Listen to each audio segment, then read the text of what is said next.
Ombak laut selatan menggelegar seperti guruh dari waktu ke waktu, abad demi abad. Sementara angin bertiup begitu keras sekali, sementara awan di atas bergerombol, bercorak-corak, bunga kering seperti bulu beterbangan melompat-lompat. Gundukan pasir yang terbentuk oleh angin terbaring berjajar di tempat senyum sinar matahari sore. Perlahan-lahan Wiro Sableng dan Ratu Duyung bergandengan tangan menapaki pasir demi pasir mendekati bibir laut pantai selatan. Sementara ombak yang datang dari depan begitu keras menerpa muka dan rambut-rambut mereka berdua. Baju-baju mereka berdua bergelambir ke samping kiri dan kanan. Dengan mantap mereka berdua mulai memasuki kawasan laut pantai selatan dan akan memasuki kedalamannya yang amat dalam sekali untuk menemui Nyi Roro Manggut. Dengan sekali hentakan, kedua pendekar ini langsung masuk ke dalaman air samudra pantai selatan sore itu. Sementara setelah memasuki kedalamannya laut tersebut, Wiro Sableng menggunakan ilmu menyusup pandang. Seketika luas pandangan di dalam laut menjadi terang benderang. Cahayanya tamak temaram, persis waktu sore seperti di atas lautan sana. Oke teman-teman, kita kembali lagi dalam episode Meraga Sukma, masih dalam jurus yang ketiga. Sebelum kita lanjutkan bagaimana perjalanan mereka berdua memasuki laut selatan untuk bertemu Nyi Roro Manggut, sekilas kita kembali dulu kepada masa lalu, kepada seorang pendekar tua yang namanya Kakek Segala Tahu. Kakek Segala Tahu telah memberikan sesuatu yang akan dibawa oleh Wiro Sableng menemui Nyi Roro Manggut. Ada apa sebenarnya? Apa hubungan Kakek Segala Tahu kepada Nyi Roro Manggut pada masa lalu? Sehingga dengan nasihatnya Kakek Segala Tahu, maka Wiro Sableng berani untuk menemuinya dia di dalam Samudra Biru. Kakek Segala Tahu pada masa lalu juga merupakan seorang yang flamboyan, Don Juan.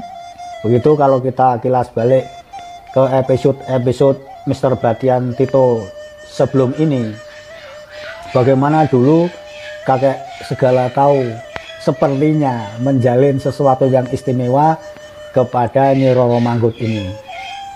Kita tahu Kakek Segala Tahu adalah seorang kakek yang, maaf ngomong, matanya dalam buku kisah-kisah Wiro Sableng ini tidak begitu bisa melihat alias buta, tetapi insting-instingnya Kakek Segala Tahu dalam dunia persilatan ini amat tajam, bahkan bisa mengukur kekuatan lawan dan kelemahan di mana si lawan-lawan ini bisa dideteksi kelemahannya sehingga bisa dapat dikalahkan. Kakek Segala Tahu menjalin hubungan dengan Nyi Roro Manggut yang tentu saja waktu itu amat jelita. Sementara Nyi Roro Manggut adalah dari dunia bawah air, sementara pendekar Kakek Segala Tahu adalah pendekar pengelana yang dimana bumi tanah Jawa ini pernah dijelajah. Istimewanya, kenapa dijuluki Kakek Segala Tahu? Ya karena itu tadi, prediksi-prediksinya dia dalam dunia persilatan ini amat dibutuhkan oleh pendekar kita yang namanya Wiro Sableng.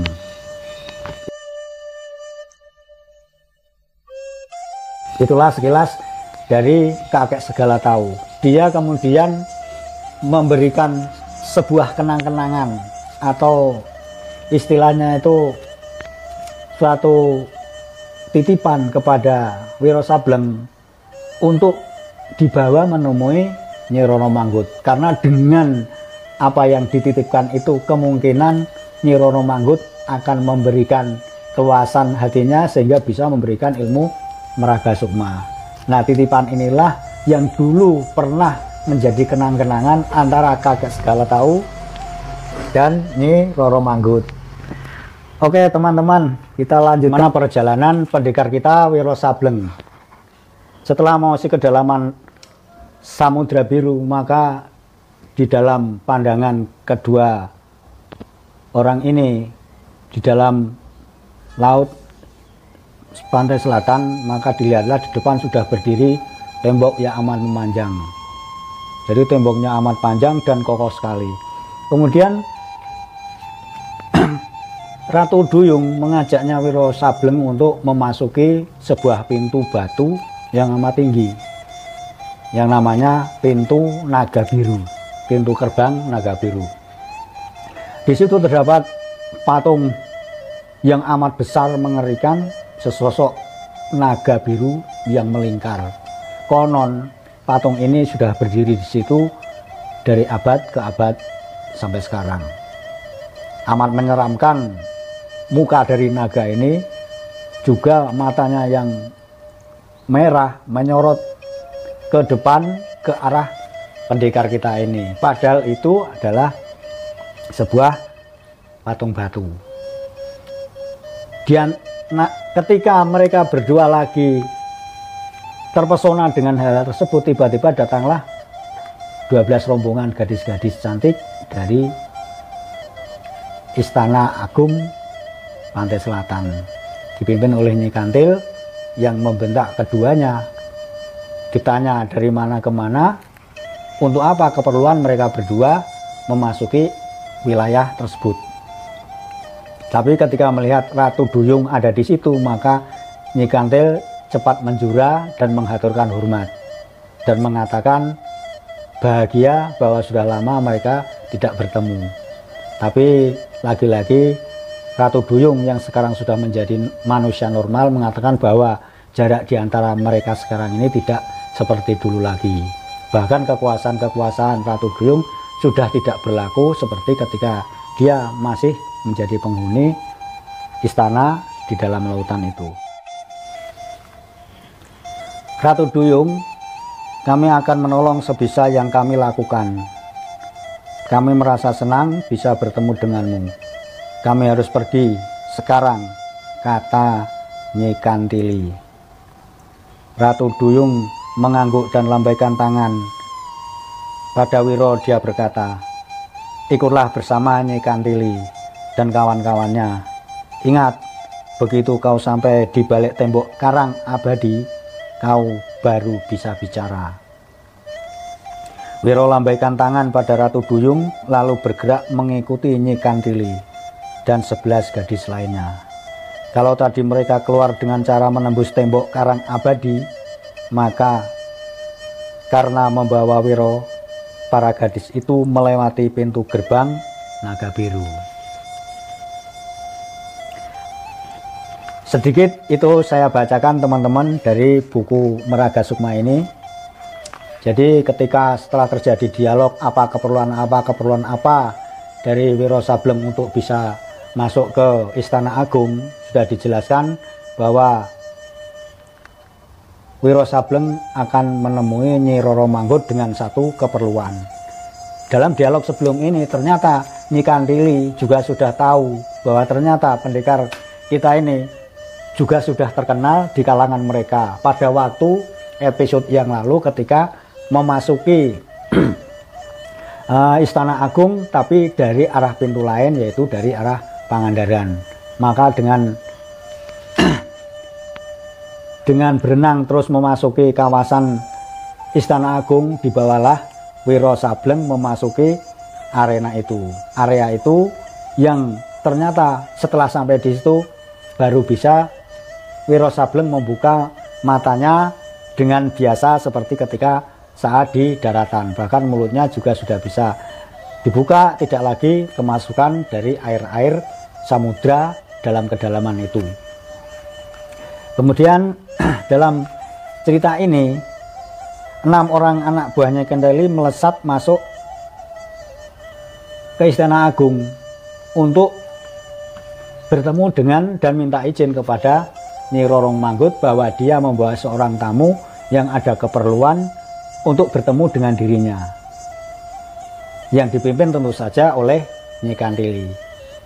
Jadi dalam jurus yang ketiga ini, bagaimana kelanjutannya, teman-teman tetap ikuti kita terus, masih dalam Ter Bastian Tito, legenda kita, pengarang buku Wiro Sableng yang amat kita sukai ini. Jurus yang keempat sudah kita lewati, dan apa yang akan terjadi dengan jurus yang kelima yang akan datang. Lautan di atas masih mendebur ombaknya yang iring beriring, burung camar masih menyambar percik-percik air untuk menghilangkan dahaganya. Waktu sore sudah mulai turun menjadi gelap, perlahan bintang gemintang sudah mulai tampak di angkasa. Pendekar Wiro Sableng dengan misi untuk menyelamatkan bunga yang ditahan dalam guci oleh iblis kepala batu alis 4, ingin mendapatkan ilmu meraga sukma dari Nyi Roro Manggut. Bagaimana keadaan Nyi Roro Manggut sebetulnya, seperti apa beliau ini, sehingga kakek segala tahu mensarankan Wiro Sableng untuk menemui dirinya. Sulitkah atau seperti apa? Kita tunggu dalam episode yang akan datang. Jurus kelima masih dalam episode Meraga Sukma. Sampai jumpa.